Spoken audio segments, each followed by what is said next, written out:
Muito boa tarde, amigas, amigos do Oração Ação.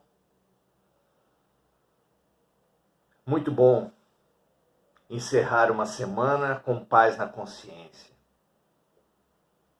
Encerrar um ciclo qualquer, um dia, um momento de trabalho, com paz na consciência, é nosso horizonte de felicidade.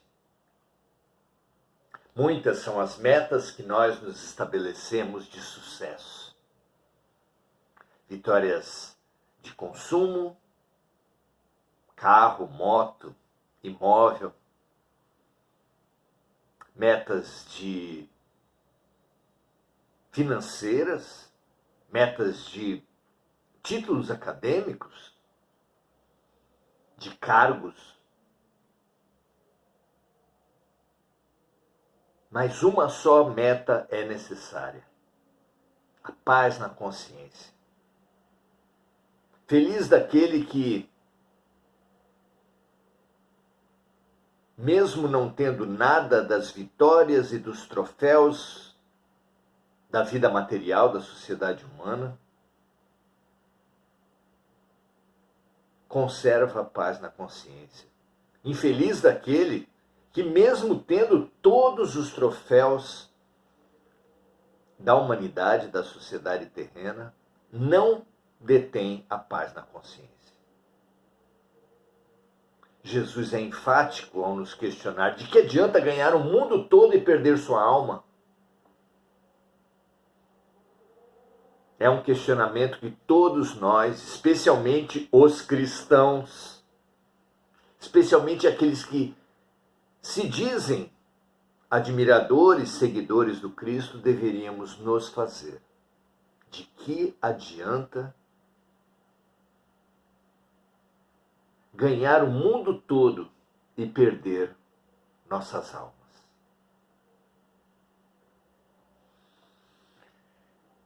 Que Jesus oriente nossos passos, porque é para isso que ele veio, para isso que Deus o enviou à terra, mas para isso ele precisa que nós o elejamos guia. Mais do que símbolo, mais do que ídolo, mais do que uma imagem, mais do que um rótulo. Fazer de Jesus um guia é efetivamente buscar acompanhar os seus passos. Tenhamos essa lucidez, essa coragem, essa felicidade. Muito bom. Hoje continuamos nosso roteiro de viagem, nosso mapa de viagem com O Consolador, de Emmanuel, pela psicografia de Francisco Cândido Xavier, nosso Chico Xavier. No campo das ciências, são feitas a Emmanuel duas questões no campo dos trabalhadores e das ciências. Os trabalhadores que atuam amparados na ciência, ou seja, as pessoas que aplicam a ciência para os seus trabalhos, como são vistas do ponto de vista espiritual? São tempos em que a ciência vem sendo genericamente mais que questionada, desacreditada. Por princípio, por ideologia, por preconceito, por interesse.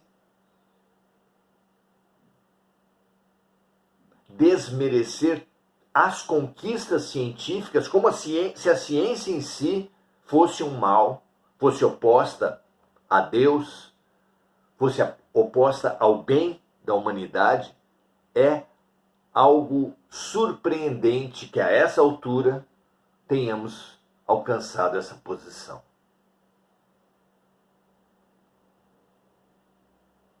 Investigar, estudar a visão espiritual a respeito da ciência tem sido todo o nosso trabalho, e hoje, particularmente, começaremos essa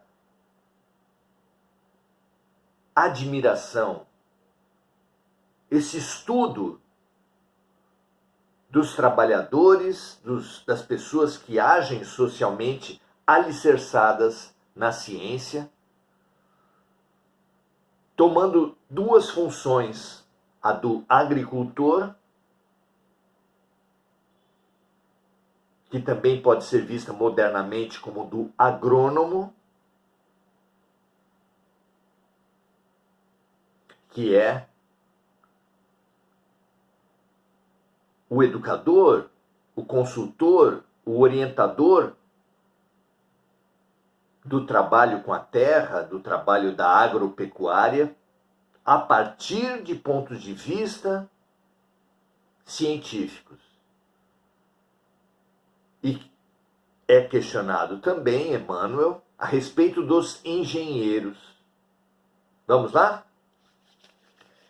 Vamos lá. Questão número 92. O agricultor, aplicando os conhecimentos da ciência para a melhoria do seu meio ambiente. E tanto o bom agricultor quanto o bom agrônomo norteiam sua atuação assim, aplicando conhecimentos da ciência para a melhoria do meio ambiente e elevação do nível social. A melhoria do ser humano,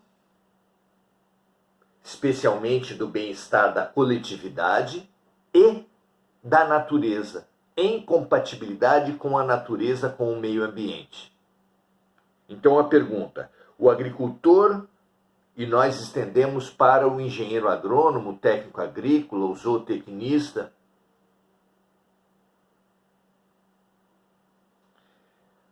aplicando os conhecimentos da ciência para a melhoria do seu meio ambiente e elevação do nível social em que se encontra, cumpre também uma missão espiritual? Vejamos a resposta de Emmanuel. O homem recebeu, igualmente, uma grande tarefa junto ao solo do globo. Na família universal, assim como na família humana, o laço que existe entre os componentes de uma família é o do cuidado, é do zelo, de forma que os maiores cuidam, zelam, servem aos menores. Também assim é na família universal e na própria sociedade humana. Os maiores se definem como maiores, se demonstram maiores exatamente pelo cuidado, pelo zelo que têm em relação aos menores. Então começa Emmanuel dizendo que o homem recebeu igualmente uma grande tarefa junto ao solo do globo. O solo também é nosso irmão, já que a evolução vai do átomo ao arcanjo. As criaturas, os minérios, a matéria orgânica encontrada no solo é também nossa irmã. Fonte de manutenção de sua existência, da existência humana, competindo-lhe o bom serviço de cultivar e aperfeiçoar o trato da terra, sob a sua ordenação transitória. Olha só, temos poder sobre o solo? Temos poder. Foi-nos dada essa possibilidade de atuar, de termos a proteção e o usufruto do solo do planeta? Sim. Mas é uma ordenação transitória que nos cabe realizar à luz do interesse das gerações futuras, entre as quais podemos estar nós mesmos numa reencarnação. Nós podemos ser nossos netos. nós com certeza, à exceção daqueles que reencarnarem em outros globos, em outros mundos, seremos herdeiros de nós mesmos. Mas não apenas pelo nosso interesse, mas pelo interesse da coletividade. Devemos lidar com a terra, cuidar da terra, assim como dos seres animais e vegetais, com todo cuidado, com todo zelo, com toda a consciência.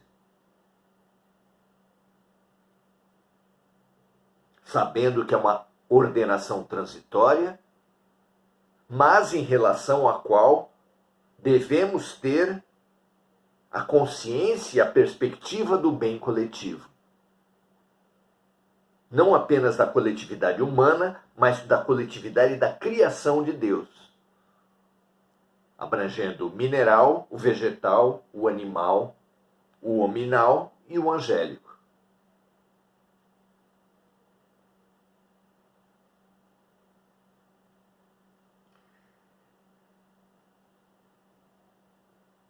É na oficina do orbe, termina Emmanuel nessa resposta, que o homem se prepara, de modo geral, para seu futuro infinito, cheio de beleza e de realizações definitivas no plano eterno.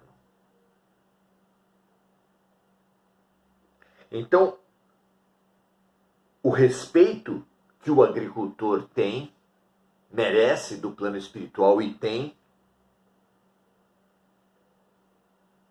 existe porque é na oficina da Terra, do planeta Terra, que esse homem se prepara de modo geral para seu futuro infinito, cheio de beleza e de realizações definitivas no plano eterno. Então, nada há de desprezível na matéria, nada há de desprezível no trabalho braçal e no trato com a terra, como alguns supõem. A terra é, assim, um exercício muito digno de amor, que cabe ao homem. Se pretende honrar a sua posição de espécie dominante do planeta, de espécie mais madura e mais avançada do planeta Terra, demonstrar esse avanço, essa maturidade, pelo cuidado com seus irmãos menores. Não basta alegar superioridade. Precisamos demonstrar superioridade, lembrando sempre Jesus, o maior será aquele que mais servir. Pergunta 93. O engenheiro, na movimentação dos patrimônios materiais do planeta, alargando as possibilidades de comunicação e de integração entre os povos, é amparado pelas forças espirituais? Aqui, então, os esforços da engenharia. Mas claro que nessa compreensão se estende para ampla gama de trabalhadores que se agrega em torno das engenharias. Do engenheiro civil, por exemplo, pedreiros, eletricistas, azulejistas, ajudantes de pedreiro, arquitetos, eletricistas, uma enorme gama de trabalhadores e de profissões se integram ao esforço dos engenheiros civis. E assim, depois dos engenheiros aeronáuticos, dos engenheiros elétricos, das mais diferentes tipos, formas de engenharia. Então a pergunta é se o engenheiro é amparado pelas forças espirituais. E a resposta vem assim: as fontes de proteção do plano invisível, amparam todos os esforços generosos e sinceros que objetivam não só o aperfeiçoamento da escola planetária, como também de seus filhos. Os trabalhadores que pensarem exclusivamente no seu salário e no seu benefício terão um relativo valor na perspectiva espiritual. Aqueles que pensarem na melhoria material do planeta terão outro valor. E aqueles que integrarem o pensamento da melhoria material do planeta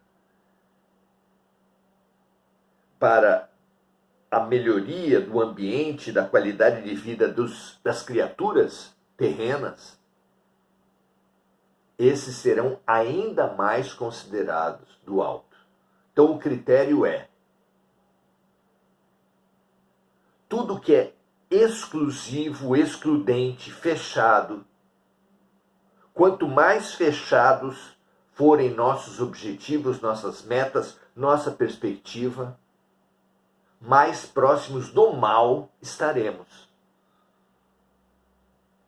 Porque malvado, criminoso, perverso, também busca o bem, mas busca o bem exclusivamente dele mesmo, no máximo da sua família, dos seus próximos. Já os espíritos de luz, encarnados na Terra ou desencarnados, também buscam o bem, só que um bem inclusivo.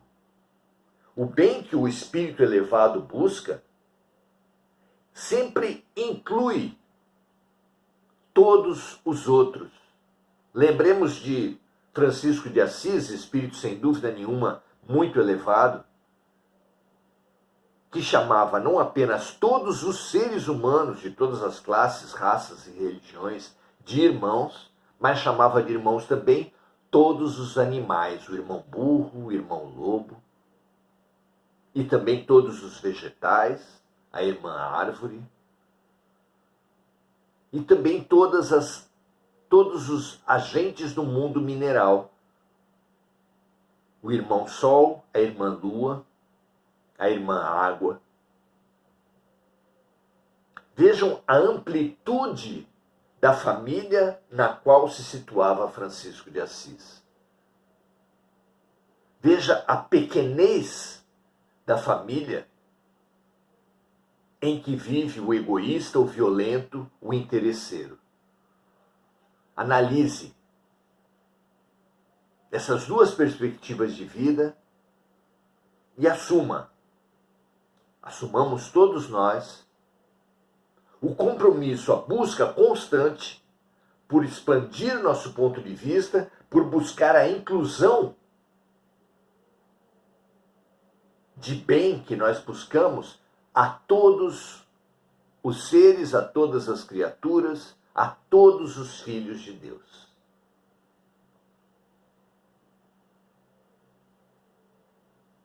Então, as fontes de proteção do plano invisível amparam todos os esforços generosos e sinceros que objetivam não só o aperfeiçoamento da escola planetária, como também o aperfeiçoamento de seus filhos. Então, o planeta, o ambiente material, as estradas, os prédios, as instituições, os aparelhos, as tecnologias, levando sempre em consideração o bem-estar, o aperfeiçoamento das pessoas, dos seres humanos, das criaturas de Deus. Assim, continua Emmanuel, temos que reconhecer no engenheiro abnegado, aquele que não pensa exclusivamente em si, um obreiro do progresso e da fraternidade. Progresso e fraternidade, equilibrados em igualdade de condições.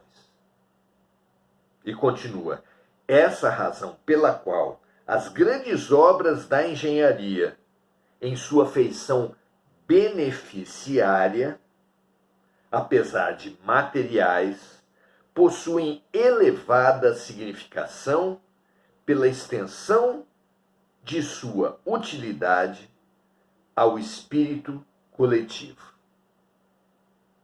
Quem planeja uma cidade, quem planeja um prédio, uma ponte,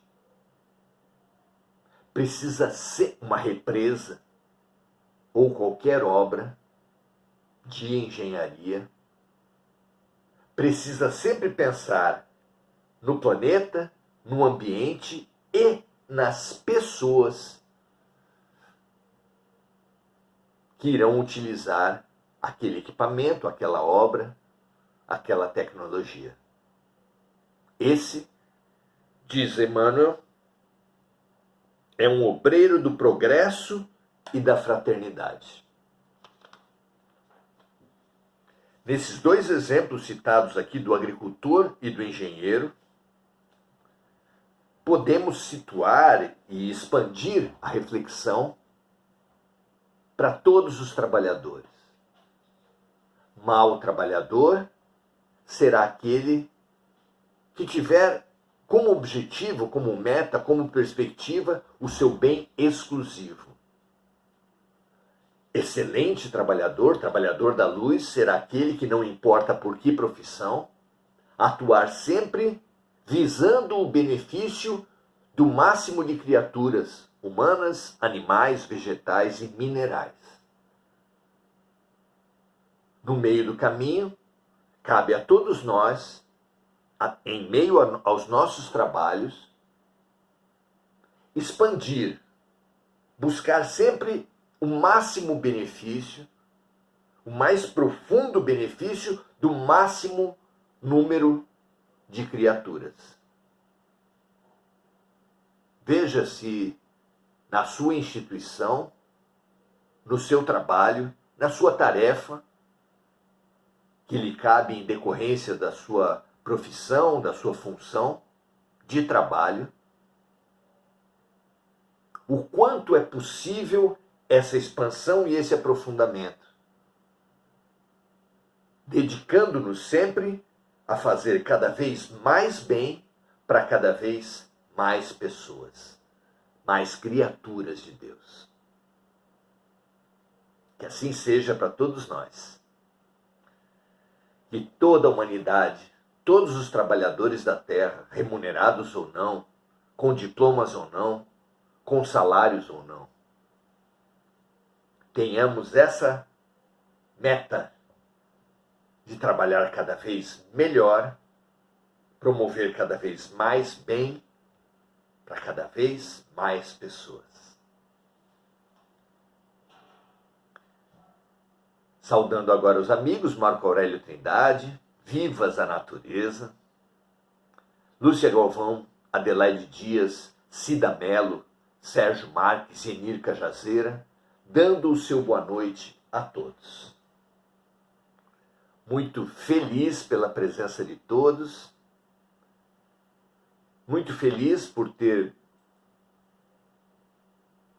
acolhido esses estudos, essas reflexões a partir de Emmanuel, mas certamente com a sugestão de diversos outros instrutores espirituais que estão com cada um de vocês e os que estão também comigo, que nós nos abramos a sermos hoje um pouco melhores do que ontem, amanhã um pouco melhores do que hoje,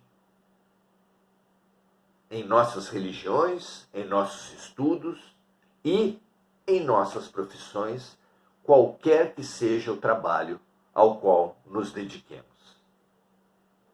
Paz e bem a todos, ótimo final de noite. Amanhã, sábado, estaremos aqui novamente. Você é nosso convidado, venha conosco, iremos estudar a saúde, a medicina, a partir da visão e do ponto de vista espiritual. Grande abraço, até amanhã.